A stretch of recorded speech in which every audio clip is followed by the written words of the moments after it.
वैसे तो भोजन में हम क्या खाएं और क्या ना खाएं ये हमारा व्यक्तिगत फैसला होता है, लेकिन यहाँ हिंदू धर्म में कुछ लोग मांसाहार को निषेध मानते हैं। वहीं उनमें से कई लोग मांसाहार को काटकर और मारकर खाते हैं। आज भी ये कार्य हमें कई जगहों पर मिलता है। एक और मांसाहार का ग्रहण करने वाले लोग शाकाहारी खाने वाले लोगों को घास फूस खाने वाले लोग बताते हैं, और दूसरी ओर देखें तो शाकाहारी खाने वाले लोग वहीं मांसाहारी खाने वाले लोगों को जानवरों पर अत्याचार करने वाले लोग मानते हैं। लेकिन आपको आंख बंद कर कर किसी भी बात पर मानना नहीं है, और ये लक्षण बुद्धिमान लोगों के लक्षण नहीं होने चाहिए। इसलिए जानते हैं कि हिंदू धर्म ग्रंथों में शाकाहारी और मांसाहारी इन दोनों में से कौन सा आहार उत्तम माना गया है। हिंदू धर्म में मांस खाना मना है कि नहीं, इस बात को लेकर कई लोगों के मन में शंका होती है। इसका कारण कुछ लोगों के मन में वेदों के विषय कुछ प्रकार की शंका पैदा होती है, जिनकी वजह से वह समझते हैं कि वेदों में मांसाहार का विधान लिखा गया हुआ है, लेकिन ये आपका भ्रम है। वेद और पुराण हिंदू धर्म के मुख्य ग्रंथ है, जिसमें वेदों का सार उपनिषद है और उपनिषदों का सार श्रीमद् भगवत गीता है। वेदों में पशु हत्या पाप माना गया है और मांस खाने के संबंध में स्पष्ट किया गया है कि मांस नहीं खाना है। इतना ही नहीं, कुछ प्राणियों के मांस खाने का उपचार भी उसमें लिखा गया है। यजुर्वेद में कहा गया है कि मनुष्य को परमात्मा की गई सभी रचनाओं को अपने समान मानना चाहिए। जैसे आप अपनों को चाहते हैं वैसे ही दूसरों का हित करना चाहिए, और जिस तरह आप अपना बहुत अच्छी तरह से ख्याल रखते हैं वैसे ही हमें दूसरे प्राणी और जीव जंतु का भी ख्याल रखना चाहिए। वैसे ही अथर्ववेद में लिखा गया है कि हे मनुष्य, तुम चावल, गेहूं, दाल आदि आहार के रूप में ग्रहण करते हो, वही तुम्हारे लिए उत्तम माना गया है।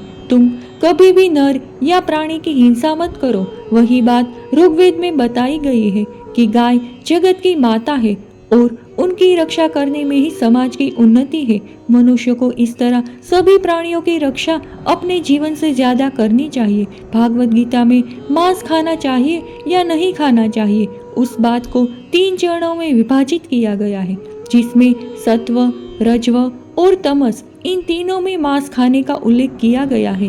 गीता के अनुसार अन्न से ही आपके मन के विचार बनते हैं। जो मनुष्य सात्विक भोजन करता है उसकी सोच भी सात्विक रहती है। मांस और मदिरा जैसी चीजों को तामसिक भोजन कहा जाता है। इस तरह का भोजन करने वाले लोग अक्सर कुकर्म, रोगी, एक दर्दी की तरह रहना, दुखी और सदैव के लिए आलसी बन जाते हैं। गीता के अनुसार सात्विक भोजन करने वाले लोगों की उम्र बढ़ती है और उसकी आयु को लंबा कर देती है, और जो उनके मन को स्वस्थ और तंदुरुस्त रखने के लिए बहुत ही अच्छा होता है, जिस कारण बल, बुद्धि और आयु को बढ़ने में उपयुक्त शाकाहारी भोजन खाना चाहिए।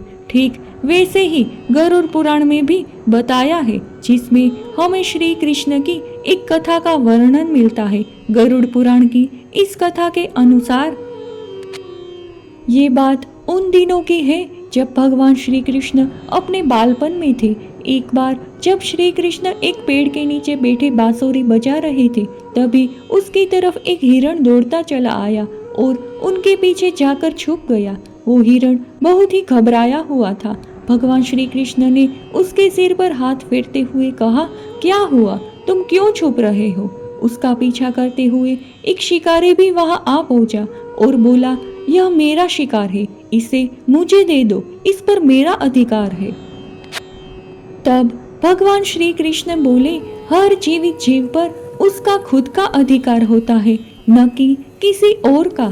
तब वह शिकारी क्रोध में बोला, यह मेरा शिकार है, इसे मैं पकाकर खाऊंगा। तब भगवान श्री कृष्ण बोले, किसी भी जीव को मारकर खाना पाप की श्रेणी में आता है। क्या तुम पाप के भागी बनना चाहते हो?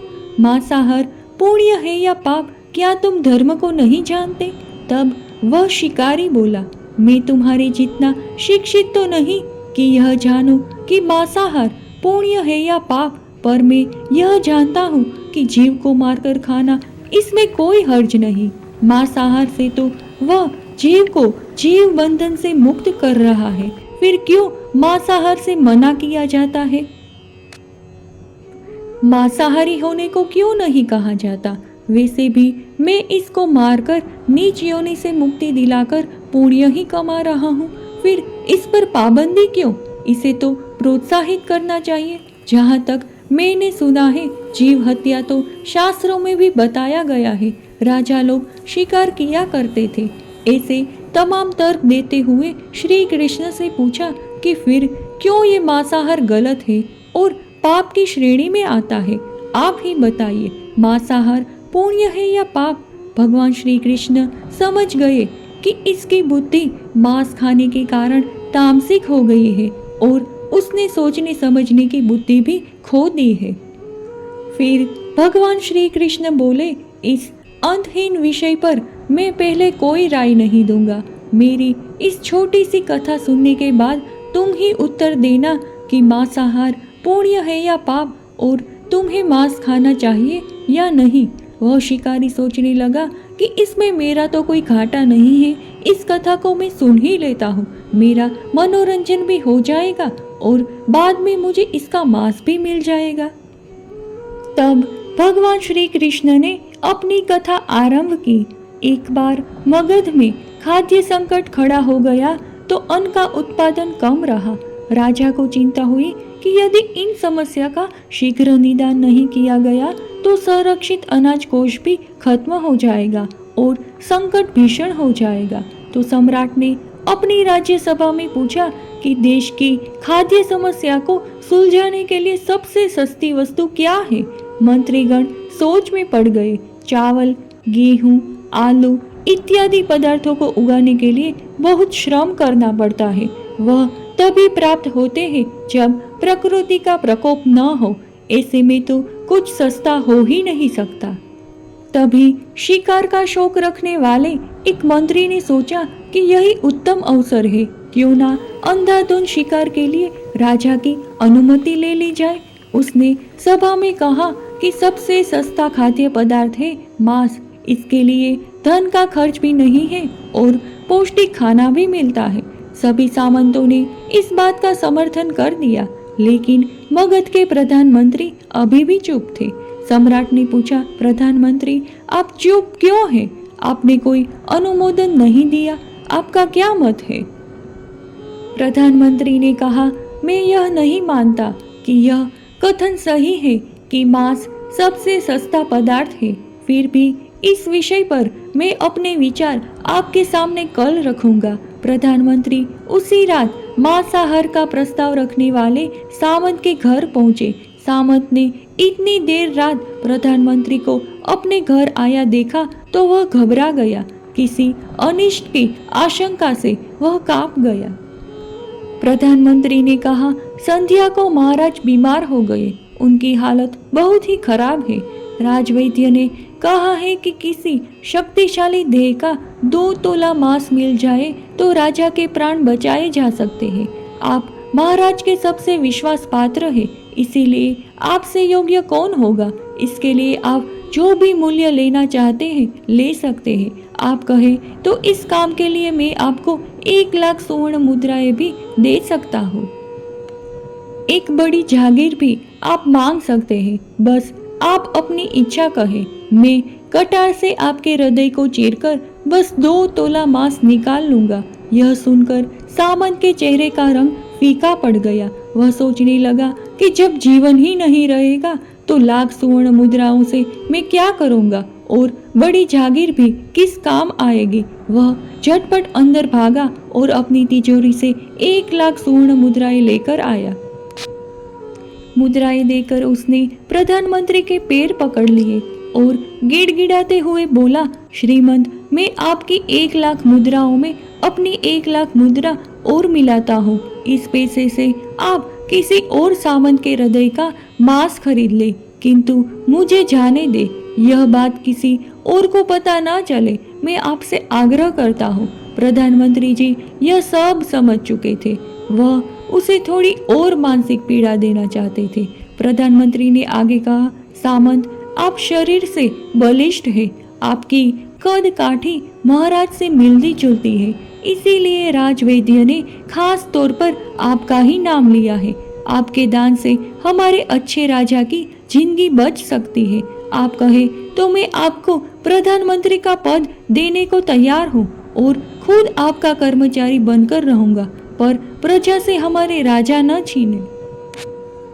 आप चाहे तो मेरा सब कुछ ले ले, पर मेरे प्राण न ले। मैं अपना ये भवन और सारा धन आपको सौंपता हूँ। रातों रात राज्य से निकल जाऊंगा।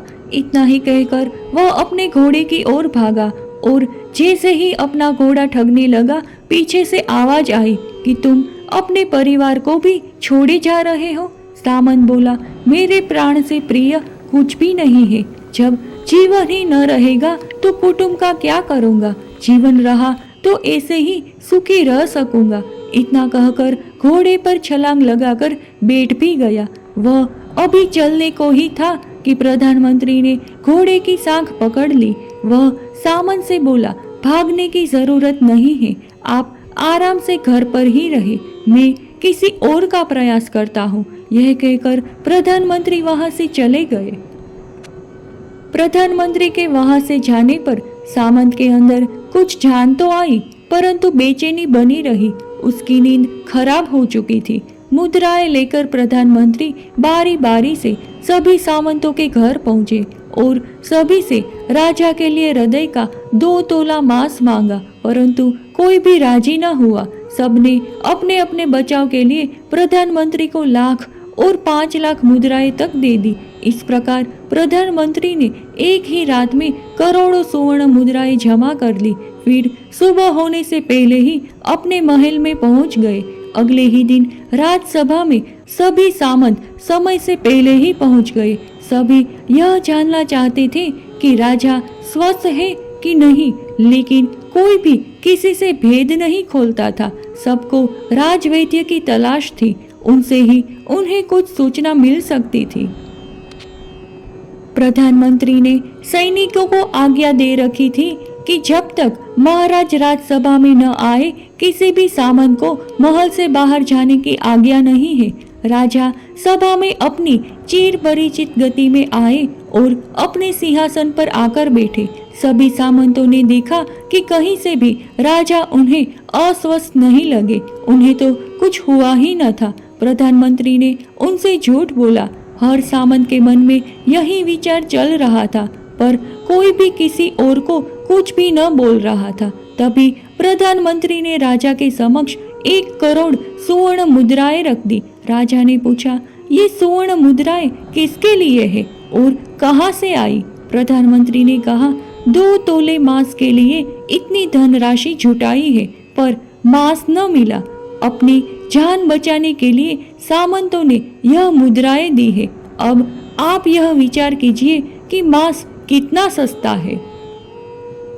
राजा को बात समझ में आ गई। उन्होंने प्रजा को अतिरिक्त परिश्रम करने का निवेदन किया और राजा के अनाज भंडार में से अनाज निकालकर श्रमिकों को दिया गया। उन्होंने पौष्टिक सब्जियों की खेती का तुरंत आदेश दिया। वह 1 करोड़ सुवर्ण मुद्राएं इसी कार्य के लिए और श्रमिकों के कल्याण के लिए खर्च की गई।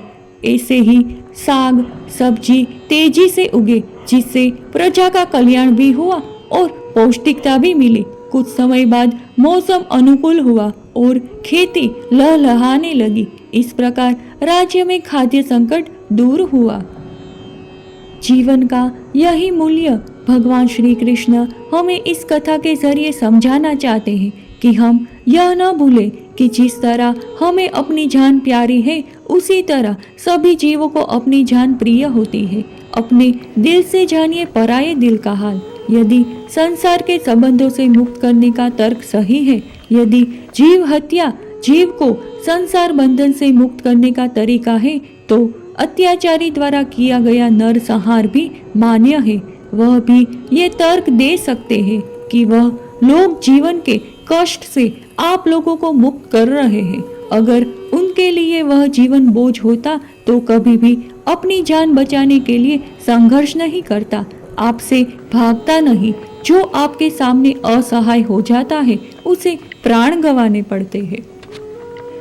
जिन जीवों को मारकर आप खा रहे हैं उन्हें तो प्राण बचाने का अवसर भी नहीं मिलता। बर्बरता सिर्फ वही नहीं है जहाँ सिर्फ मानव का रक्त बहता है, बर्बरता उसे भी कही जाती है जहाँ स्वार्थ के लिए किसी जीव की हत्या कर दी जाए। हम अंत समय में जिंदगी भर के पापों के लिए जिंदगी भर सुकर्म करने की कोशिश करते हैं, परंतु हम यह भूल जाते हैं कि जब वह जीव हमारे लिए काटा गया और हमारे लिए तड़पा, उसका श्राप हमें इस जीवन में ही नहीं बल्कि अगले जीवन तक नहीं छोड़ता।